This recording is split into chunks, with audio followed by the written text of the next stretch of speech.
Good morning. Hi, my name is Karin Fischer. I'm an American-based higher education reporter.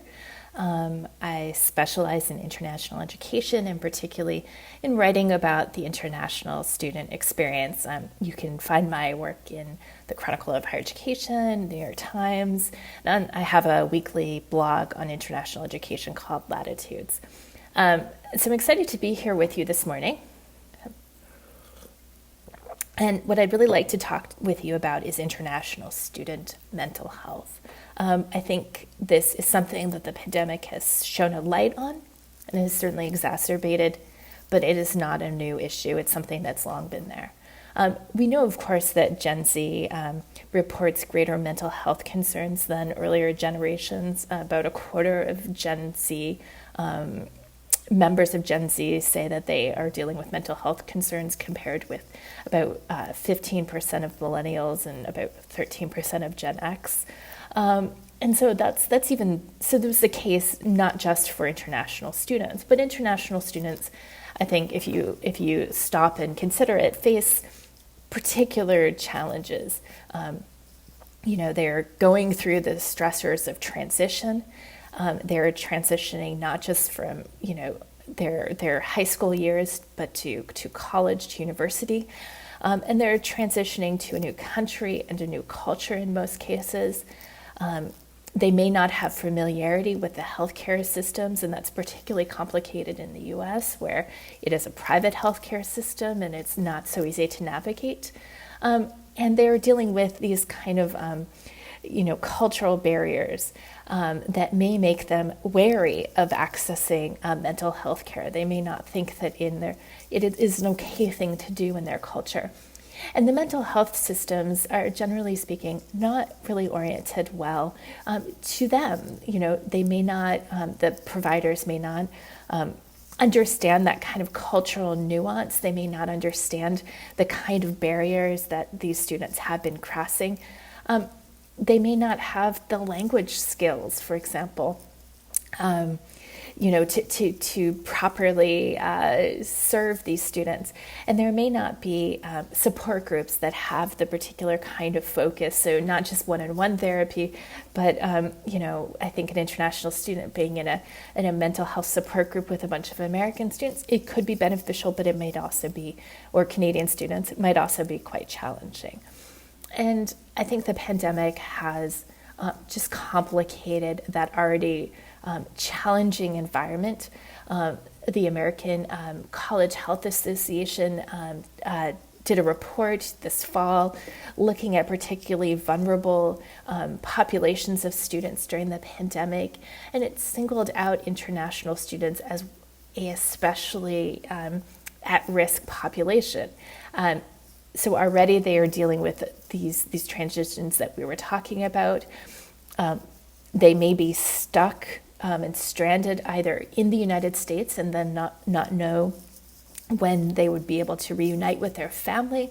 They may not, if they are in America, have the same kind of easy access to a support group of close family and friends that they would if they were in their home countries.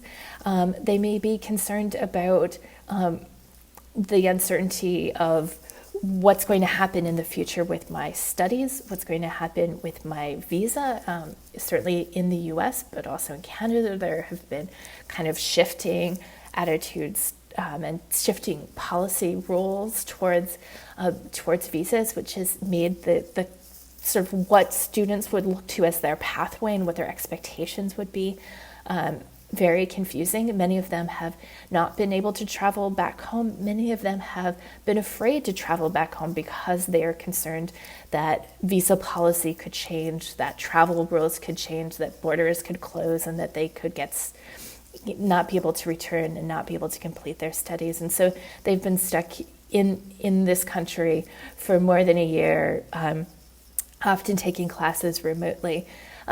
If they've gone home, they also face these kind of challenges. They're not sure when they'll be able to get back to school. They have made this transition to come and study in another country, and now they're thrust right back into their they're, studying from home, being in with their families after several years often of being on their own.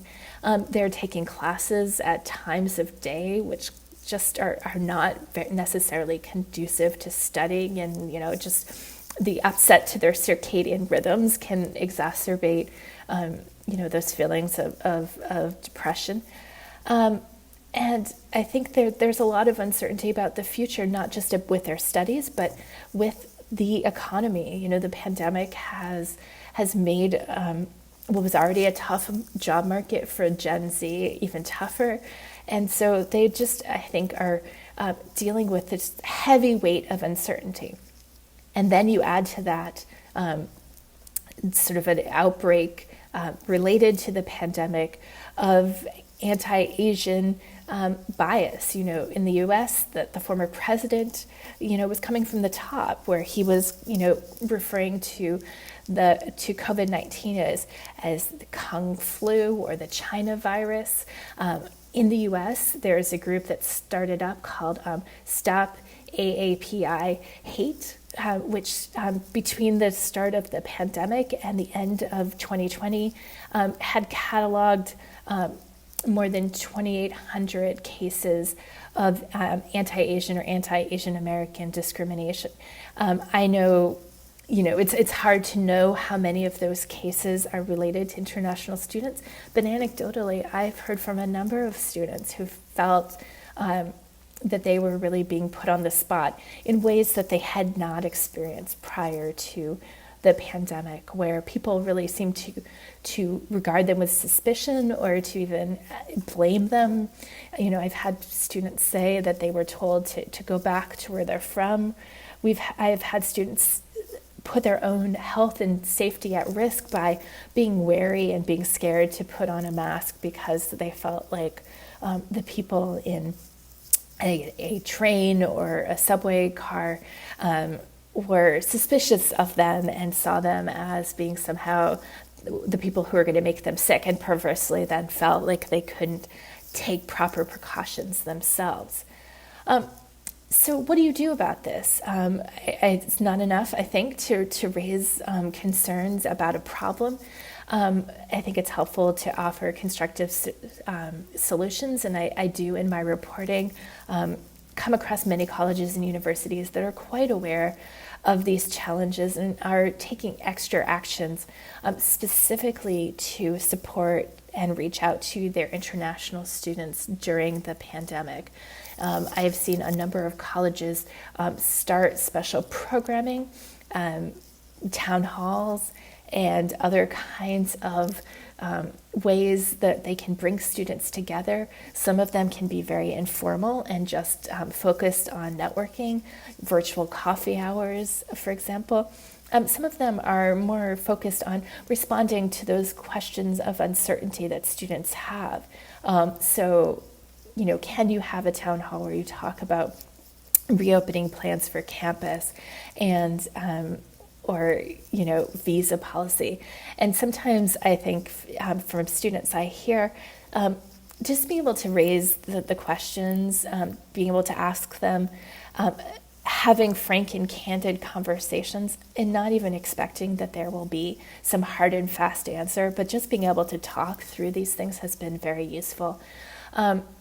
Support groups, I know a number of colleges, their international offices have been working much more closely with their mental health support services to offer groups that are focused on international students or particular groups of international students that maybe do have kind of some of that cultural capital, where you have the international office, which has that cultural expertise coming together with the mental health services, which can offer that kind of, expertise in dealing with depression or isolation, and together, putting together support services, support groups. I think the one risk I have heard from students is, like all of us, they are suffering from Zoom fatigue. So do they want to get on another Zoom call Do they want to have another happy hour? Not always, but sometimes just reaching out can be enough. I know that, Embry-Riddle University, for example, took the time at the beginning of the pandemic just to call every single one of its international students without an agenda, but just to say, hey, we're thinking about you and we want to reach out and support you and let us know what we can do. And I know a number of universities are doing similar things just to say to international students, we see you and you matter and we care about you.